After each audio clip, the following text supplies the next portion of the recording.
Graça e paz, meus irmãos e irmãs. Nós podemos então dar início ao nosso estudo de hoje sobre os últimos dias. Nós vamos usar várias passagens bíblicas, vários textos bíblicos, e aí dar uma passeada por toda a Escritura sobre esse assunto, né? Um assunto tão importante, tão relevante. A escatologia, ela é realmente muito relevante em toda e qualquer situação. E nesse momento em que nós estamos vivendo com a pandemia, ainda mais se torna mais forte e mais necessário que nós falemos e tratemos dessa questão. Então, o título que eu dei foi Os Últimos Dias, uma perspectiva bíblico-teológica.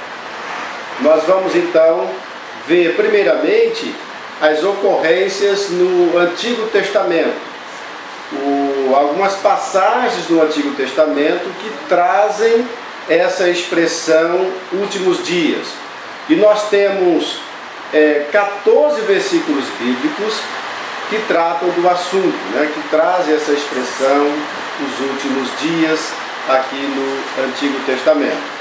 O primeiro que eu quero tratar com vocês é Gênesis 49, versículo 1, que diz o seguinte: Depois chamou Jacó a seus filhos e disse: Ajuntai-vos, e eu vos farei saber o que vos há de acontecer nos dias vindouros ou nos últimos dias. Essa é uma expressão que aponta para acontecimentos futuros. Dias vindouros pode ser muito bem aqui traduzido também como últimos dias. Se nós lermos o texto de Gênesis capítulo 49, versículo 10, afirma que os povos obedecerão a Judá. E isso tem início com o leão da tribo de Judá, o rei messiânico, que é o nosso Senhor Jesus Cristo. De modo que os dias vindouros de Gênesis 49, 1 já aponta para o reino do nosso Senhor e Salvador Jesus Cristo. O texto de Romanos capítulo 1, versículos 4 e 5 combinam direitinho com Gênesis 49, 1, onde diz, versículo 4 de Romanos 1, E foi designado Filho de Deus com poder, segundo o Espírito de Santidade, pela ressurreição dos mortos, a saber, Jesus Cristo nosso Senhor, por intermédio de quem viemos a receber graça e apostolado por amor do seu nome, para a obediência por fé entre todos os gentios. Então observe essa expressão, obediência por fé entre todos os gentios. Gênesis capítulo 49, 1 fala sobre os dias vindouros ou os últimos dias. Versículo 10 diz que as nações iriam obedecer à tribo de Judá, ou o leão da tribo de Judá. E esse texto aqui de Romanos aponta que por fé os gentios ou as nações vão obedecer a Jesus Cristo. O outro texto então que tem uma correlação com Gênesis 49, verso 1 e verso 10. É Romanos 16, 25 e 26. Diz assim: Ora, aquele que é poderoso para vos confirmar segundo o meu evangelho e a pregação de Jesus Cristo, conforme a revelação do mistério guardado em silêncio nos tempos eternos, e que agora se tornou manifesto e foi dado a conhecer por meio das escrituras proféticas, segundo o mandamento do Deus eterno. Agora observe o finalzinho. Para a obediência por fé entre todas as nações. Então observe que os tempos vindouros, ou os últimos dias lá de Gênesis 49, apontava para o governo da tribo de Judá, que a tribo de Judá iria então governar, que as nações iriam obedecer à tribo de Judá. E quando é que isso acontece? Isso acontece na pessoa bendita de Jesus Cristo. Ou seja, Jesus Cristo ele é o leão da tribo de Judá. Apocalipse capítulo 5, versículo 5 diz o seguinte: todavia, um dos anciãos me disse: não chores, eis que o leão da tribo de Judá, a raiz de Davi, venceu para abrir o livro e os seus 7 selos. Veja que coisa interessante. E aí nós então relacionamos Apocalipse 5, versículo 5, com Gênesis 49, especialmente o versículo 9 que diz: Judá é leãozinho, da presa subsiste filho meu, encurva-se e deita-se como leão e como leoa, quem o despertará? Ou seja, Gênesis 49 aponta para os dias vindouros, para os últimos dias. Essa então é a primeira referência que nós encontramos no Antigo Testamento sobre os últimos dias.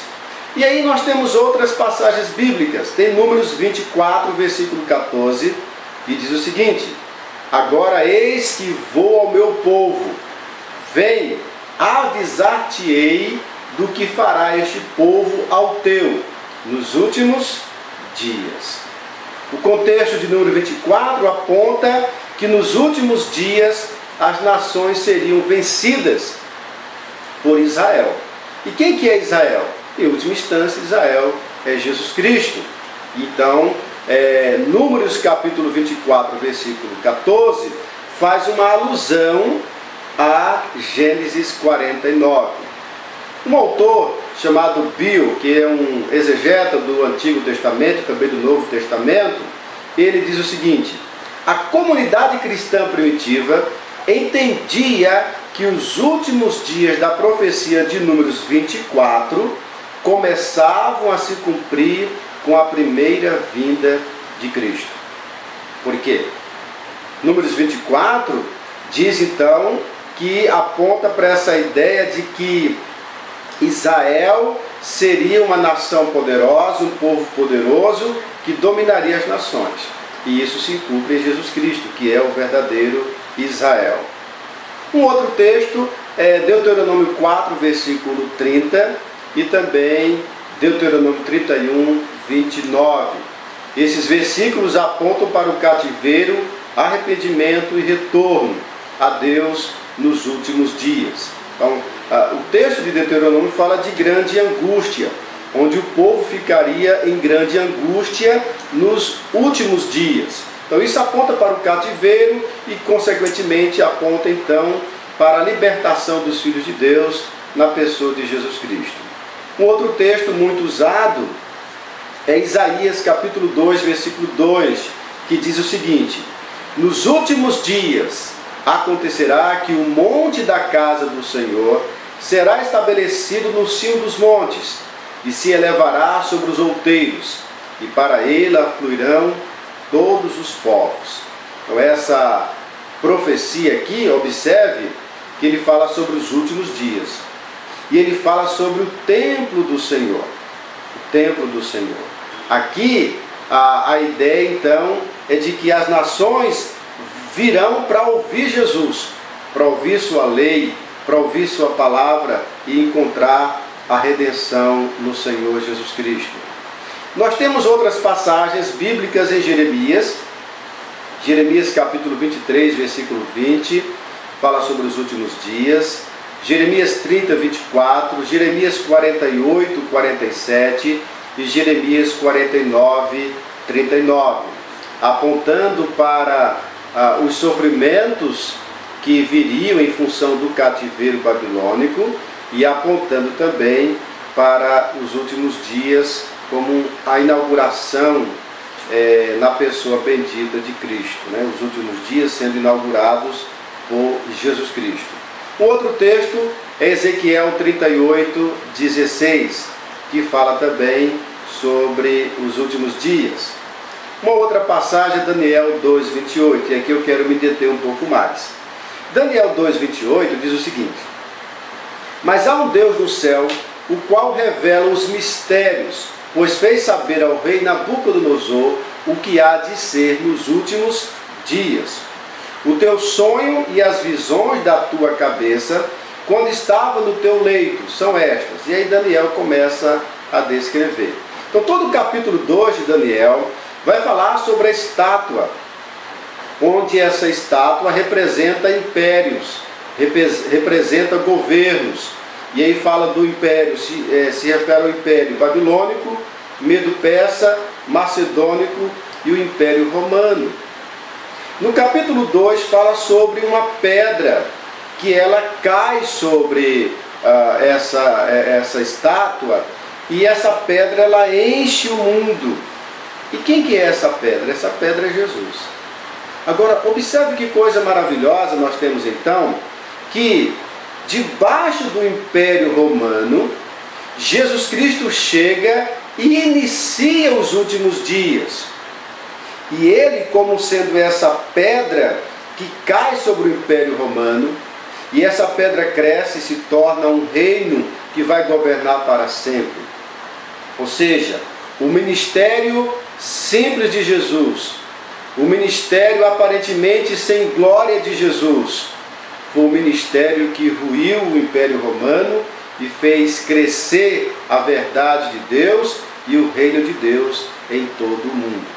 De modo que nós vemos a partir de Daniel 2:28 que o nosso Senhor Jesus Cristo inaugura aí os últimos dias. Nós temos Oséias 3:5, que também fala dos últimos dias, e Miqueias, que fala também sobre os últimos dias. No Novo Testamento, vamos partir agora para o Novo Testamento. Lucas capítulo 24, versículo 18, fala sobre os acontecimentos dos últimos dias. Os últimos dias, então, começam com a presença de Jesus no mundo. A pessoa de Jesus, o seu nascimento, a sua vida, a sua morte e a sua ressurreição, a pessoa de Cristo inaugura os últimos dias. Tem início com o nosso Senhor e Salvador Jesus Cristo. Atos 2,17 diz o seguinte: e acontecerá nos últimos dias, diz o Senhor, que derramarei do meu Espírito sobre toda a carne. Vossos filhos e vossas filhas profetizarão, vossos jovens terão visões e sonharão vossos filhos. Ou melhor, sonharão os vossos velhos. Observe, de onde Pedro tira essa citação? Ele tira lá de Joel. Joel não usa a expressão últimos dias, mas Pedro em Atos usa a expressão últimos dias. O que significa que os últimos dias começaram com Jesus. A expressão últimos dias diz respeito a esse tempo da primeira vinda de Jesus até a sua segunda vinda. Nós hoje, crentes aqui brasileiros, aqui em Palmas, em todo o Brasil, nós estamos vivendo os últimos dias, conforme o ensino do Novo Testamento.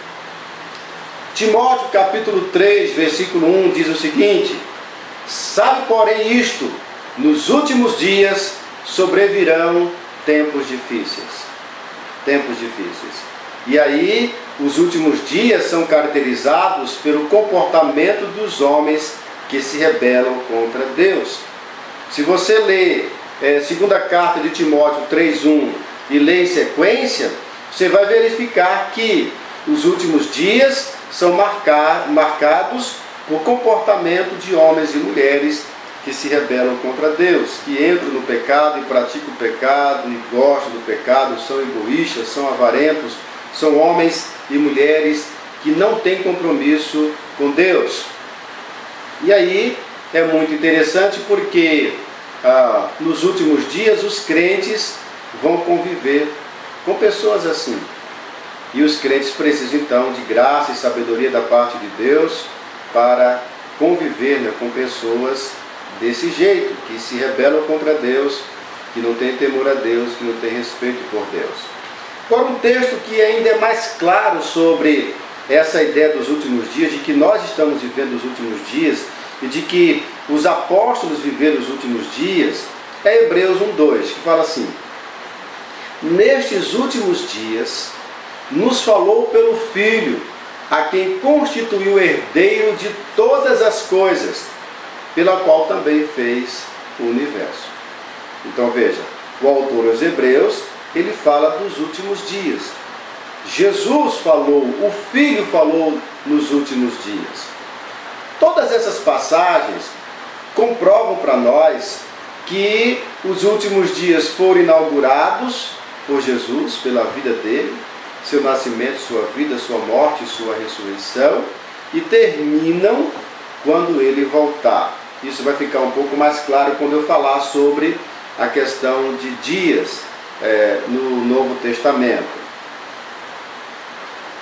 O texto de 2 de Pedro 3,3 diz assim: tendo em conta, antes de tudo, que nos últimos dias virão escarnecedores com seus escárnios, andando segundo as próprias paixões. Então repare, escarnecedores. Quem são escarnecedores? São homens que zombam das coisas de Deus. Homens e mulheres, né? Que zombam das coisas de Deus. Isso nos últimos dias.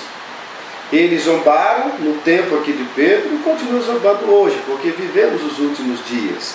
Esses homens e mulheres andam segundo as suas paixões, ou seja, fazendo a vontade da carne e dos pensamentos, fazendo a vontade do mundo. São rebeldes contra Deus, são homens e mulheres que não têm o temor no coração. Quero falar um pouquinho sobre os sinais dos últimos dias, né? Então, tem os últimos dias e dentro desses últimos dias há então os sinais da vinda do nosso Senhor Jesus Cristo. Por exemplo, o texto de Mateus 24, Marcos 13 e Lucas 21 falam sobre diversos sinais. Por exemplo, falsos cristos, guerras e rumores de guerras entre nações, fomes, epidemias. Estamos vivendo aí uma epidemia muito forte, né? A epidemia no Brasil, pandemia em todo o mundo, terremotos, perseguição dos discípulos de Cristo, apostasia, falsos profetas, iniquidade, pregação do Evangelho por todo o mundo, abominável da desolação, que se cumpre ali com a destruição de Jerusalém no ano 70, pelo general Tito, grande tribulação e grande aflição e fenômenos astronômicos. Então tudo isso são sinais dos últimos dias. Uma pessoa perguntou para mim: pastor, essa epidemia do coronavírus é um sinal dos tempos? É um sinal dos últimos dias. É um sinal dos tempos, é um sinal da vida de Jesus Cristo. Agora, não é o final por excelência, né? Nós não sabemos quando que vai ser o dia da volta de Jesus Cristo. Todos esses sinais, eles estão aí, eles já começaram a se manifestar desde o tempo de Jesus e vêm se manifestando ao longo das eras, dos séculos, até hoje. Há então essas manifestações comprovando as palavras de Jesus e há então uma intensificação ou uma intensidade desses sinais hoje. Por exemplo, os terremotos. Os terremotos, na década de 90, eles aumentaram muito.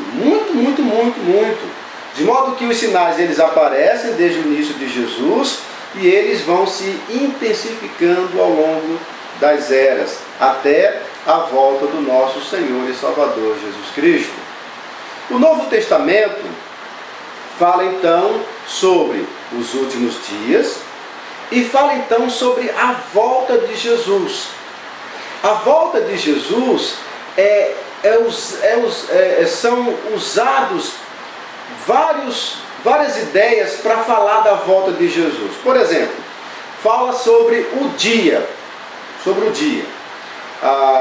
Mateus 25:13 fala assim: porque não sabeis o dia da volta. E várias outras passagens bíblicas que eu coloquei aqui no estudo e você vai ter acesso no aplicativo. Já está lá no aplicativo da igreja. Uma outra expressão que aparece no Novo Testamento para falar sobre a volta de Jesus é a expressão aquele dia. que é diferente dos últimos dias. Os últimos dias nós estamos vivendo. Aquele dia será o dia em que Jesus Cristo vai voltar. E aí nós temos Mateus 7,22 que fala assim: muitos naquele dia dirão. E aí tem outras passagens bíblicas aqui falando sobre aquele dia. Uma outra expressão, o dia do Senhor, é uma outra expressão para designar a volta de Jesus. Uma outra expressão, o dia de Deus. Uma outra expressão, o grande dia. Veja, o dia que Jesus Cristo voltar, esse vai ser o grande dia. O dia de uma redenção completa, o dia da restauração completa, um dia maravilhoso, em que nossos temores vão embora, em que a morte será vencida, em que Deus, em Jesus, vai triunfar sobre todo o mal. Não é à toa que esse dia é chamado de o grande dia, o grande dia. O grande e glorioso dia do Senhor, Atos 2:20. O juízo do grande dia, Judas 6. Porque chegou o grande dia da ira deles, Apocalipse 6:17. A peleja do grande dia do Deus Todo-Poderoso, Apocalipse 16:14. É de fato um grande dia. O Novo Testamento também fala sobre o dia do juízo. Eu vou ler apenas duas passagens bíblicas. Tem várias aqui, mas vou ler apenas duas. Diz o seguinte, Mateus 10:15. Menos rigor haverá para Sodoma e Gomorra no dia do juízo. E depois Pedro, 2 de Pedro 2:9. Reservar sob castigo os injustos para o dia de juízo. Então, aquele dia, o dia do Senhor, o grande dia, se refere a esse momento em que Jesus Cristo vai voltar, que é também o dia do juízo, mas é também o dia da redenção, né? Conforme Efésios 4:30, diz que nós somos selados pelo Espírito Santo para o dia da redenção. A nossa redenção já começou, a nossa redenção já se realizou, mas ela vai ser consumada, ela será completada com a ressurreição do corpo e com a transformação do corpo incorruptível, que não vai entrar mais o pecado e nem a mancha do mal. E também o Novo Testamento usa a expressão o último dia. Isso está lá em João. E eu o ressuscitarei no último dia. De modo que, meus amados irmãos e irmãs, os últimos dias falam desse tempo do início de Jesus, que Jesus chega à terra até a sua segunda vinda, e que nesse período dos últimos dias a igreja vai estar aqui. Algumas pessoas, perguntam se nós vamos passar pela tribulação. Segundo a ideia dos últimos dias, nós vamos. A epidemia é uma tribulação, né? Lutar contra o engano de Satanás é uma tribulação. De modo que, se nós aceitarmos essa interpretação do Novo Testamento, dada por alguns teólogos, de que os últimos dias dizem respeito a esse tempo da primeira vinda de Jesus até a segunda vinda, então subentende que os crentes vão passar pela tribulação. E de fato nós já passamos, numa dada medida, todos nós agora enfrentamos essa pandemia. Os nossos irmãos em países que são perseguidos, que são mortos, que são degolados, nós já passamos pela tribulação. Agora, nós aguardamos o grande dia, o dia da volta de Jesus, em que nós vamos desfrutar de perfeita paz, perfeita alegria, onde não vai existir mais a presença do mal, onde não vai existir mais a presença do pecado. Estaremos então nesse desfrute, nesse deleite da presença do nosso Deus. Quero concluir, e se você tiver já alguma pergunta, você pode preparar aqui para o Alex já separar. Conclusão: o Antigo Testamento ensina sobre os últimos dias, né? 14 versículos mencionando os últimos dias. Os autores do Novo Testamento ensinaram que eles estavam vivendo nos últimos dias, os próprios apóstolos.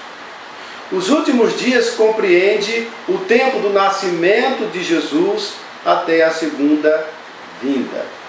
Nos últimos dias, os sinais da vida de Jesus se manifestarão para comprovar que seu retorno está próximo. O retorno de Jesus está próximo.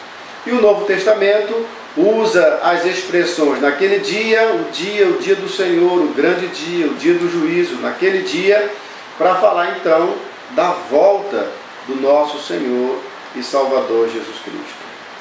Algumas ideias aqui para nossa aplicação de como nós devemos viver nos últimos dias. Primeiro, nós devemos viver os últimos dias com firmeza e com fé na palavra de Deus. É um desafio muito grande isso, viver com fé e firmeza na palavra de Deus, crendo nas promessas das Escrituras, firmados os pés nas promessas das Escrituras. Amados irmãos e irmãs, mais uma vez, eu encorajo você a se firmar no Deus da paz. A Bíblia diz que Deus é o Deus da paz. O nosso Deus é o Deus da paz. Tenha paz em Deus. Eu sei que essa pandemia tem trazido muitas aflições aos corações de muitos crentes. Mas tenha fé, tenha firmeza nas Escrituras. Saiba que Deus está conosco. Ele não nos abandona, Ele não nos deixa, Ele está conosco em situações de abundância e situações de escassez, em momentos de saúde e em momentos de pandemia. O Senhor está conosco. Tenha essa confiança e descanse no Senhor.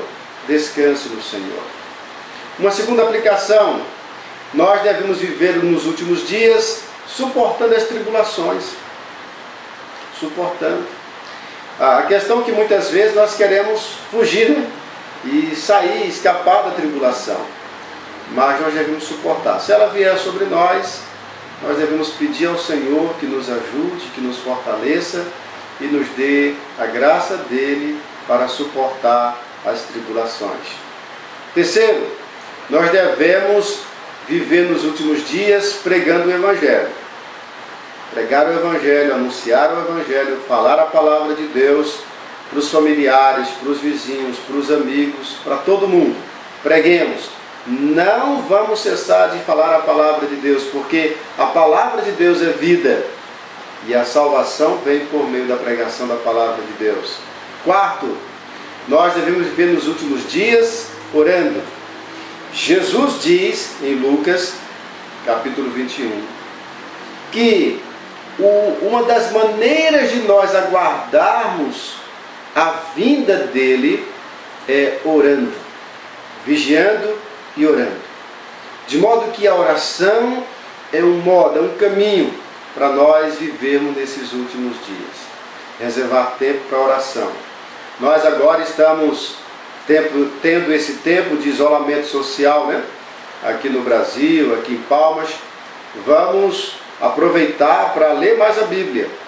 Vamos aproveitar para fazer um culto doméstico, para ler mais a Bíblia com os nossos filhos, com a nossa família, com o nosso cônjuge. Vamos reforçar isso com a graça e o poder de Deus.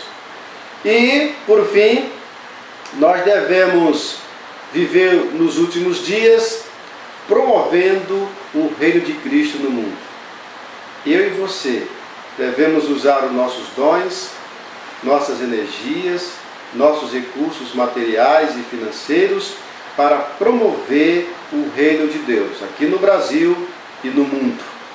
A nossa irmã Lani, ela passou uma informação para mim falando que aqui no estado de Tocantins tem 4 cidades que não tem a presença de nenhum evangélico.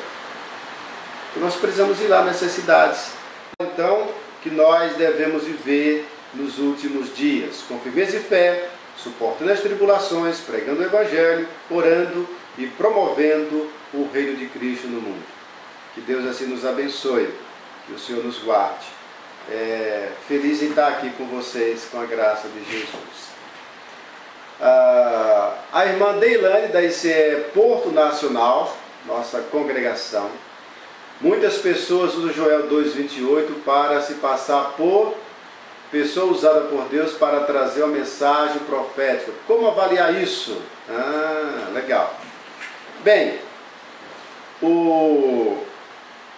infelizmente há muitos enganos, né, nessa questão. O texto de Joel, capítulo 2, então é uma promessa que se cumpriu lá em Atos 2. Se uma pessoa, então, ela aparece dizendo trazer uma mensagem de Deus, o que é que deve ser feito? A Bíblia diz que quando uma pessoa profetiza, outros devem julgar. Então, essa profecia, se ela disse, né, que está falando em nome do Senhor, tem que ser julgado pela igreja. A liderança da igreja vai ouvir e a liderança da igreja vai julgar. Se aquilo que a pessoa falou, de fato, tem alguma procedência bíblica, tem alguma procedência divina ou não.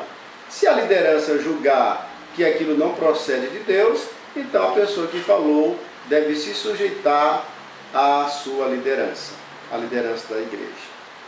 Nos últimos dias o mundo caminha para a bonança ou para a destruição? Há espaço para crer que teremos dias melhores, escatologicamente falando? Quem fez essa pergunta? Foi alguém aí, legal. Foi Alex. Veja só, eu acredito que sim. Acredito que sim. Porque dentro de uma perspectiva escatológica, o que é que vai acontecer? Vai acontecer um aumento da perseguição. Simultaneamente, há um aumento da pregação do Evangelho no mundo. Então vai crescer no mesmo tempo e com a mesma força a pregação do Evangelho de um lado e a perseguição de outro. De modo que há espaço para que, aonde mais o Evangelho ele é propagado e aonde ele mais tem espaço, ele levar ali bênçãos, no sentido geral da palavra, bênçãos na vida espiritual, bênçãos na vida familiar, bênçãos na vida material, profissional, tecnológica e tudo mais. Aonde a presença do Evangelho estiver, vai levar então progresso e desenvolvimento em todos os aspectos. De modo que, na minha leitura, eu vejo que há esse espaço para desenvolvimento. Então, existe o desenvolvimento, existe também retrocesso dentro desse processo, né? Mas há sim o desenvolvimento. Joia, eu acho que não tem mais nenhuma pergunta, nós podemos terminar aqui. Uma coisa que eu estava pensando, meus irmãos e irmãs, seria nós fazermos uma live com perguntas e respostas sobre a morte. Porque neste momento, né, nós passamos a atender muito a morte. Qual deve ser a nossa postura sobre a morte? Poderíamos fazer uma conversa, né, perguntas e respostas. Você poderia elaborar aí algumas perguntas e nós iríamos conversando, eu iria aqui respondendo. Se aquela pergunta que eu não consegui responder, eu peço ajuda aqui para os universitários e eles vão me ajudar aqui, o Alex e o Anielson aqui, tá bom? Vamos ver se a gente organiza um dia para fazer essa de perguntas e respostas sobre a morte. Por exemplo, quando o cristão morre, para onde que ele vai? É uma pergunta que as pessoas fazem, querem saber. Segundo o Novo Testamento, ao morrer a pessoa vai direto estar com Cristo, morar com Jesus.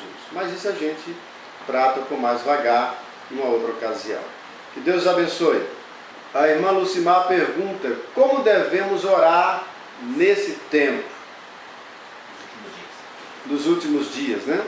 Bem, nós devemos orar com um coração humilde, nós devemos orar com disposição de que Deus faça a vontade dele no céu e na terra. Nós devemos orar pela nossa família, pela nossa igreja, pela nossa cidade, devemos orar pelo nosso país, devemos orar pelo mundo, devemos orar pela evangelização do mundo, devemos orar com muito fervor, devemos orar com consagração, devemos orar com dedicação e devemos orar com tempo, de reservar tempo para orar. Eu sei que às vezes isso é mais difícil, né, dada o corre-corre da vida, mas é necessário que nós separemos tempo para uma vida de oração. Deus abençoe. Espero que eu tenha respondido a pergunta da irmã Lucimar, se era mesmo nessa linha, né, que ela perguntou. O Aniel está perguntando qual o melhor livro bíblico para estudar agora desse tempo, né? Eu creio que você pode ler os evangelhos, especialmente Mateus, Marcos e Lucas. Você pode ler Tessalonicenses e você pode ler Apocalipse. Veja, Apocalipse não é um livro de terror. Apocalipse é um livro de esperança. É um livro de esperança. Leia Apocalipse porque Apocalipse é a vitória do povo de Deus. É a vitória da igreja. Não é um livro assim de terror, né, de pânico. Pelo contrário, é um livro que mostra a vitória da igreja, a vitória do povo de Deus no final de tudo. A gente tem que convocar a Jane para cantar na próxima live, né? A Jane está aí, não? Ela está por aí, não? Convocá-la para ela cantar uma musiquinha. Eu acho que terminou, né? Terminou. Deus abençoe, meus irmãos. Muito bom estar aqui com vocês nesse instante. Deus abençoe muito. Vamos orar? Oremos. Senhor nosso Deus e Pai, nós queremos agradecer por Tua bondade e misericórdia sobre nossas vidas e queremos rogar que o Senhor nos dê a graça para vivermos os últimos dias na Tua presença.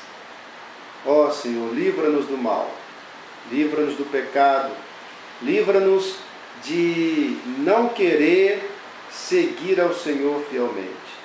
Dá-nos a graça para que sigamos ao Senhor fielmente. Em nome de Jesus nós te pedimos isso. Amém. Amém. Deus abençoe muito, meus irmãos, na graça e na paz do nosso Senhor e Salvador Jesus Cristo. Se você ainda não fez o jejum da semana, lembre-se de jejuar. Você pode jejuar 12 horas ou pode jejuar 24 horas, conforme o seu organismo, conforme o seu tempo. Vamos ter esse dia de jejum em favor da nossa nação e vamos clamar ao nosso Deus a sua misericórdia e a sua bênção sobre nós.